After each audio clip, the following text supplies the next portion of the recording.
What is up, guys and gals? Welcome back to Weekly Indie Newcomer, the weekend series where you and I hang out for a little while and check out an indie game that's been rattling around my hard drive over the course of the last week. Sometimes we do first impressions, sometimes we do full-on reviews. This week it's going to be an impressions video of Turnover, which actually has nothing to do with delicious pocket-related pastries. It is in fact a future dystopian game in which you're an employee of a corporation in a world where corporations own their employees essentially, and they go to war with each other and stuff like that, and two companies go to, well, one company gets invaded by another company. You are an engineer, mathematician, hacker who's on the top floor and must work your way down stealthily to the bottom floor in order to survive the takeover and not get executed like the rest of your peers. Very, very cool little game. If I had to describe it, it does an arcade thing. Hold on. Sometimes it'll go back and retell the storyline if you don't start the game off sort of arcade Street Fighter style. So anyways, the game is very, very cool. If I had to describe it, it's kind of like Hotline Miami meets Metal Gear Solid. Very, very interesting little game, but I was pleased so far. I played a little bit. This is going to be a first impressions video because I've only played enough to get a feel for the controls and the general mechanics. However, simultaneously, I did want to show the game off because I noticed it only had like one Steam review. Game didn't get much attention, and it's unfortunate when fun little games like this don't get any loving. And so you know what? I'm going to help out a little bit. Let's play ourselves some Turnover, shall we?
I don't know what I'd do if somebody invaded my cubicle. My cubicle's my safe space. So welcome to the game. This is it. You can actually play the entire game with one hand. WASD helps you walk around. You hold down shift, it makes you run. Bottom left-hand corner, you got a radar. The little green lady symbol down there is how much stamina you have left for sprinting. And then obviously the little bullhorn down there lets you know how much noise you're making. Other employees have all been shot. They've apparently spread that marinara all over the floor. The bad guys have no problem dipping their hand in cold water. This is our cubicle. The only goal in this game is to get to the elevator. So each floor, you get to the stairwell or the elevator, and it'll take you down a floor, and then it gets a little bit more difficult and complicated. They'll reveal some of the storyline so that you can start to get a feel for what's going on in the game world. Let's go this way real fast. Oh, no. I think you can also use the mouse clicker to look out like so. So if I right-click, that'll allow me to look a little bit further, but you can't actually move while doing it, so you have to be stationary. Those little cones are their vision cones. They will kill you. They are incredibly lethal. These guys are trained, hardened mercenaries, and so they are very accurate with their guns. They are very difficult to kill, and in fact, that's not going to be an option until way later into the game.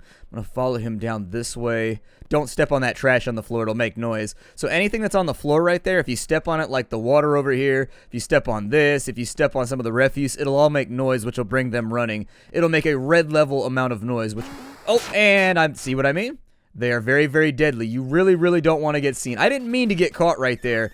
However, that does illustrate a very good point, that they will kill you without any hesitation. Later on in the game, you start to recruit other employees, and they can come with you, and they all have special skill sets. What was the name of that game on the Sega Genesis? Kind of like Soldier of Fortune, Maybe not Soldier of Fortune, in fact. But anyways, you get companions later on that have skills. So some of them are good at lockpicking. Some of them have guns and can actually tank and like fight some of these guys for you. It gets very, very interesting later on in the game with the way that you work with your companions. The AI can be a little bit odd for the companions, but so far, the game seems to err on the side of caution for you and your escorts instead of on the side of the... Ooh, he turned. Instead of... I should have known he was going to do that too.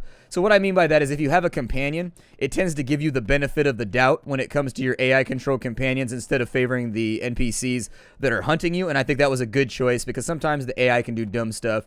It is what it... I'm going to hide behind down here. Let's go all the way around. I'm going to run for it. As you get into the game, there's kind of like a vague leveling mechanic too. There's going to be bonus objectives on some of the floors, and if you take them out, you actually get like buffs to your run speed, things of that nature, like little upgrades. There's not a lot of them. I think there's only like 3 or 4. But aside from that, let's not step on that trash right there. So when he turns back, I want to go like he's smoking. All right, elevator, we made it. Hell yeah, we survived. Down to floor number 15. I love how they did the Resident Evil thing with the doors. That's really, really cool. Oh, that guy walked right past us and apparently didn't notice that a door opened in front of him. That guy's down. I don't know if this breaks line of sight. We're about to find out. Okay, it does. Fantastic. I'm going to go out and over here then. Let's go around the long way. That guy wore his... Oh, shit. That one had a shot. Oh, wow. Okay.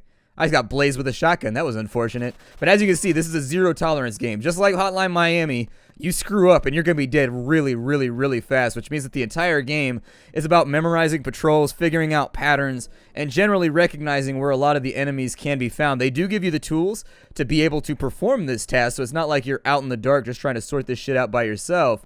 I think if I go right here, I might be able to duck this guy. Maybe. Oh, that was so close. Wait, what is that? Is that automated right there? Oh, it's a camera. Oh, shit. Ah! He almost got me right there, too.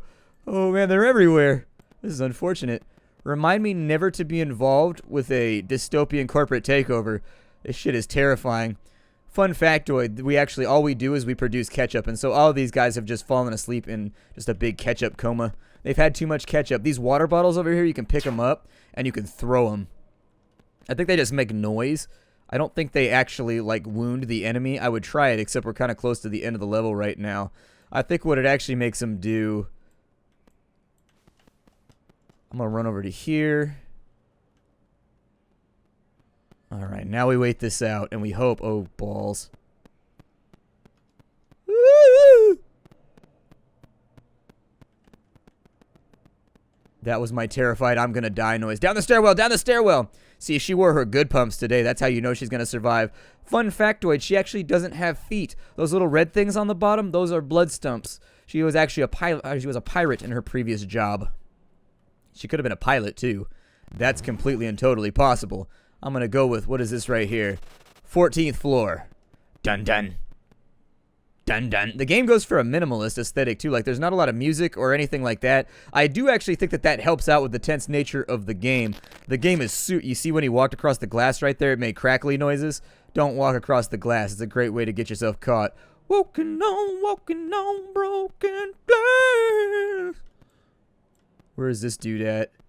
He's over here.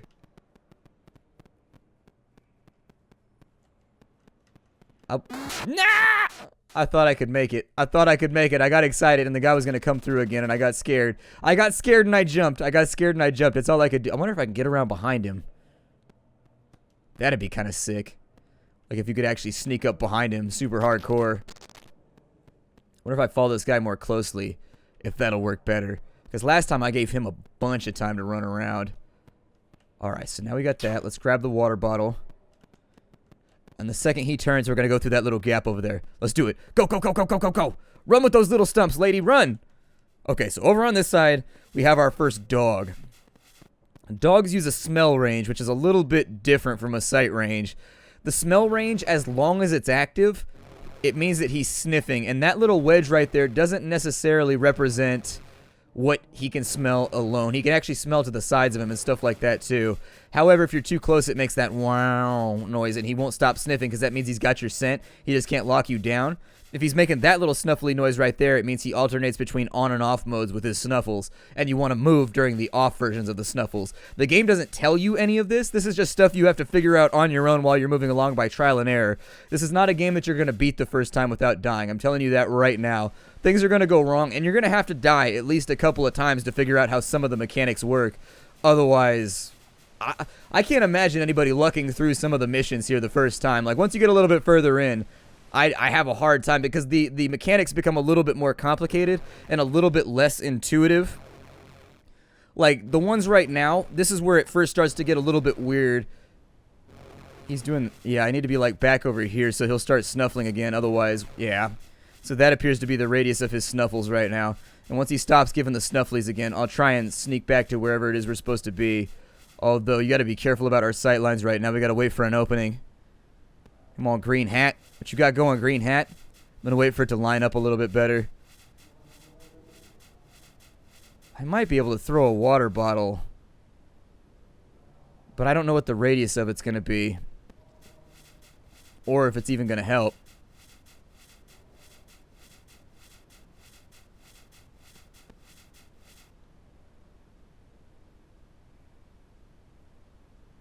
Man, we're looking for an opportunity right now, but it seems to be lined up pretty well. I need a better gap. There we go. Basically, I've got to time it so that when he walks back, the snuffles stop.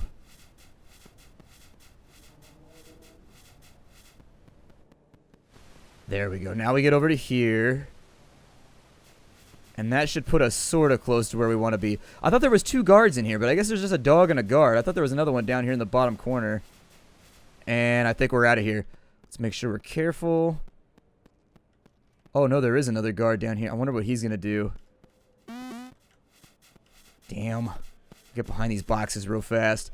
He saw us, but he didn't have time to shoot us. And so now he's going to go into active mode and kind of look around and see if he can verify where we're at. He'll go to our last known position.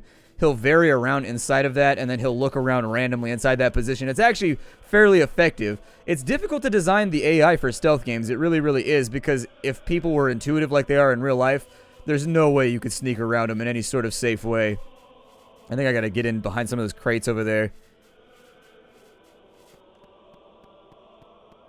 Try and go back this way real fast. We're going to have another guard over here, but I think if I can get him beside... There we go. He finally quit his search. Now, if he turns this way, we're hosed.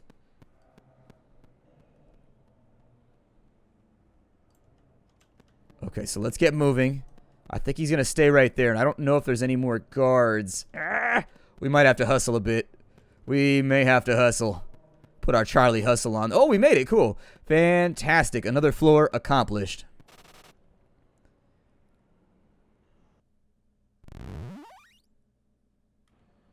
Next up, Bartleby 13th floor. This is the first time we're going to see a turret, and it's the first time we're also going to see a console. So this adds a little wrench to the problem here, literally. So here's the wrench over here. The wrench is the first weapon that you get. You can throw it to create a distraction, or you can throw it to stun a guard if you can hit him with it. So we got a guard back in down here. I'm going to assume that that search radius right there is the turret. Yeah, so that's going to be the turret. We got to deactivate that first.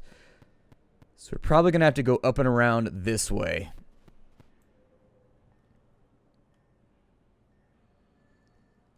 Okay, so there's our Huckleberry right there. We're going to wait for him to come around, and then we're going to skeef this wall. First things first, hold your breath and hope that he doesn't turn to the right when he comes around this corner. His right. Alright, so we're in. There's another sight line right there. These guys are snipers. You got to watch out for them. They stay in one spot, but they can shoot super-duper far. Like, they can hit you from way, way deep. And so, do I have time to go through? I don't think I'm going to have time. Let me go ahead. I'm going to get in behind this machine, and I'm going to hope that when he walks by, we don't get tagged. Not feeling like getting tagged right now. I'm not one of those deer. You stepped on trash, man. You might want to check your feet out. I don't know. Hit him with some white wall, getting them all dirty. That's how you clean the white part of your shoes. I don't know if anybody ever told you that. But if you're like me and you like having super clean shoes, you got to clean it with white wall stuff. You can get it from the tire department at automotive places. This console here should disable the turret, and they're all going to come running, which means we need to be in here and careful right now. The second that console goes offline, they are all going to flood in here. And I think we can go back around this way now that they're no longer at their posts. And we may be able... They're going to search around for us for a little while, but as long as we stay out of the way, it should be good. They don't reactivate the console or anything like that, so we don't have to worry about that. However, they are going to be a little bit aggressive and vicious until we can sneak by. So be careful about their sight lines and watch where they're crossing. On this right-hand side, we've got our first turret and a camera. That's what we disabled when we hit that console over there. There's going to be another guard over here and a bunch of dogs, I think. Yeah, for sure. And so we got to watch out, be very, very careful that we're paying attention to the smell lines because there's multiple smell lines now that we got to duck. And then we've also got the sight lines of the guards. All right. Go like that. All the way down. And on this side, we should have our first companion. Chris Newman, IT Security. If you can get me to my desk, I'll pep you up. Well, that's the cheapest drug deal I've ever done. Let's do it. Either that or we're going to get some smooth lovin' if we go back to our desk. Either way sounds like a good way to go out. Drugs or lovin'. We'll accept payment in either. Or. Right, let's wait for him to go past. Now, with you guys with you, when you've got somebody following you, you press Q to call them over to wherever you are, and they will emulate your positioning as much as you need them to do so. So, for example, you'd press Q right there, and it would put them off on that side. Over here, we may not have time to duck this guard. However, I'm going to put us up next to this corner. I'm just going to hope that he doesn't notice. And then we're going to try and duck that smell line before we take this guy back to his desk. Because this is how you unlock perks and you get better at sneaking and being awesome. Stay right there. We'll go on the next smell line.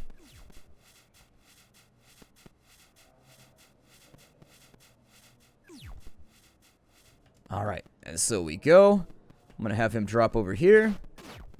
Oh, he got seen a little bit. But it shouldn't matter. Like I said, when it comes to the companions, the game gives you the benefit of the doubt because it knows that it's it seems like the developers know that their companion system is not perfect, and it was probably annoying to play with it if it was like super punishing.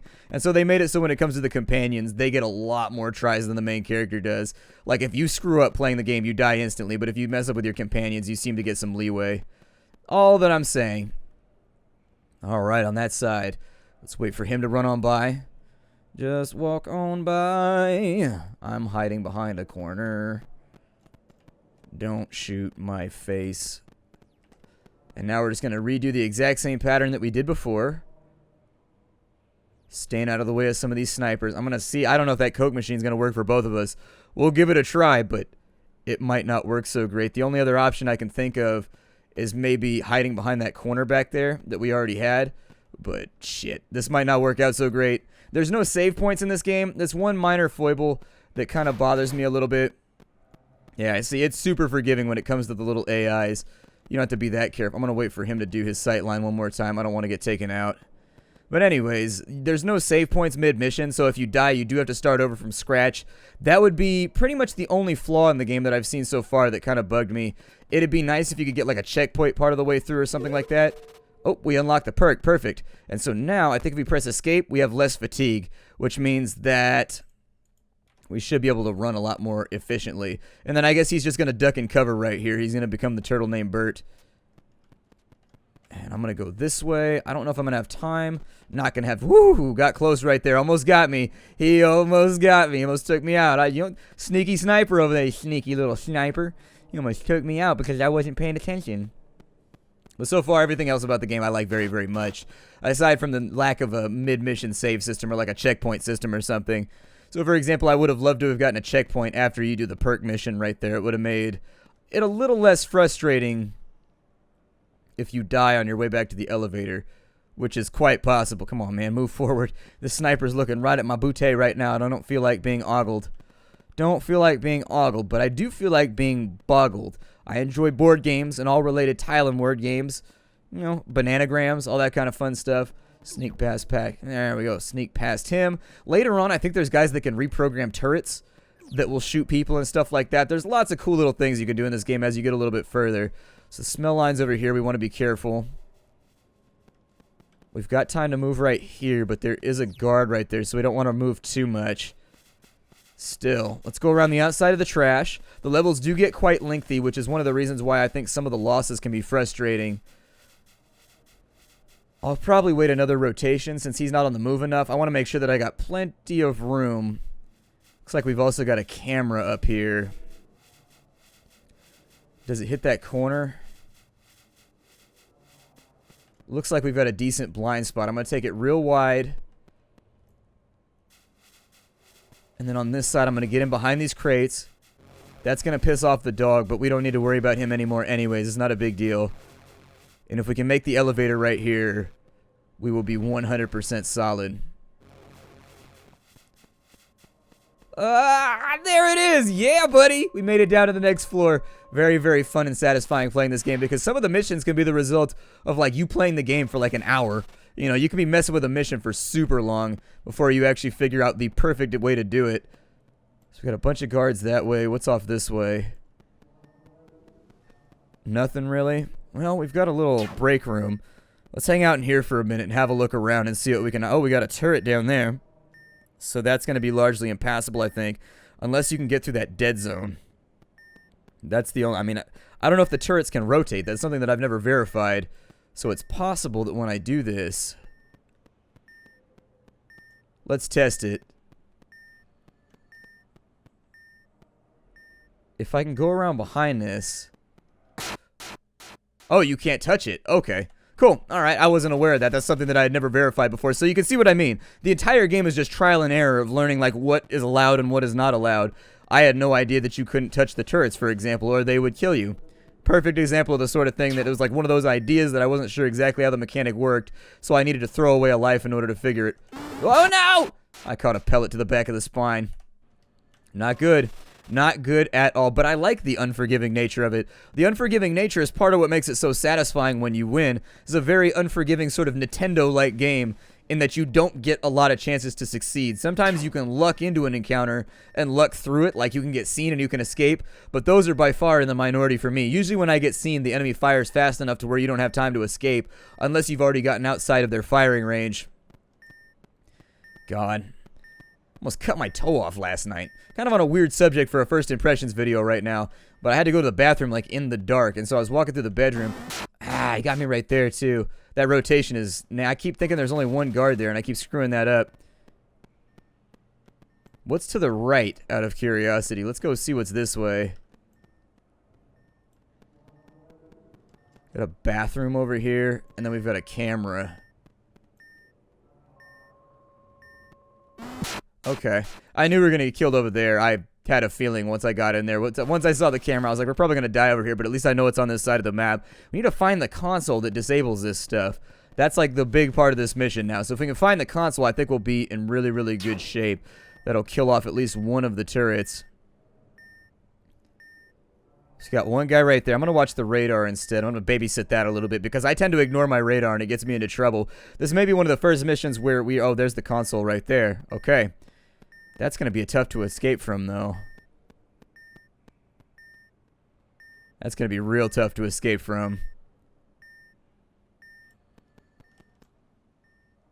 He's turned back that way. Come on, go away. Okay, so now we're good. I'm going to sneak on into right here. I'm thinking we got to go around the backside. Actually, I think we got to go through that blind spot right there. Oh, it's so sketchy. That's not just sketchy. That's really, really sketchy. So you got to walk that sight line right there without getting seen, I think. Nasty. Okay, well, let's get ready to do it. I don't think we're going to have much of a choice.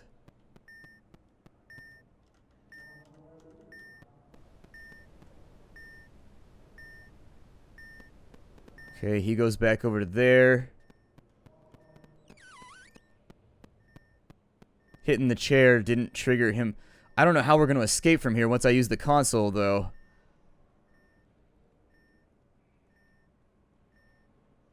Damn. This might be a bad idea. The console's going to bring them all running.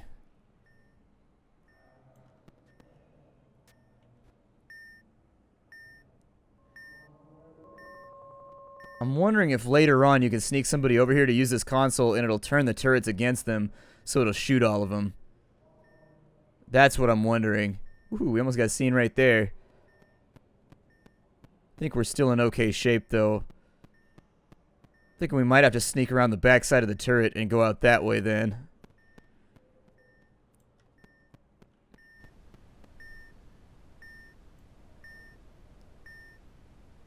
Come on.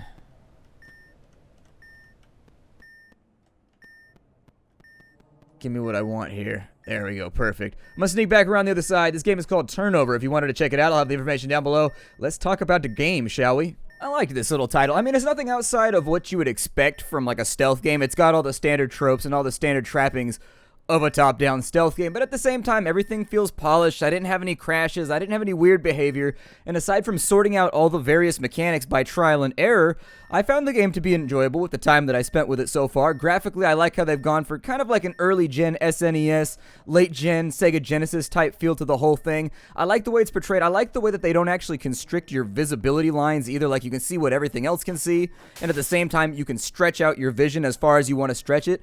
I also like how they tempt you with temporary objectives and things. Well, not temporary, but secondary objectives. For example, as you saw in the video where we have to take that guy back to his console in order to unlock like a perk that's going to stick with us for the rest of the game. And if you don't do that, you can't get that perk. I like that sort of thing because it forces you to play the level backwards, which is a little bit different while at the same time you're backtracking through traps you've already seen while trying to escort somebody.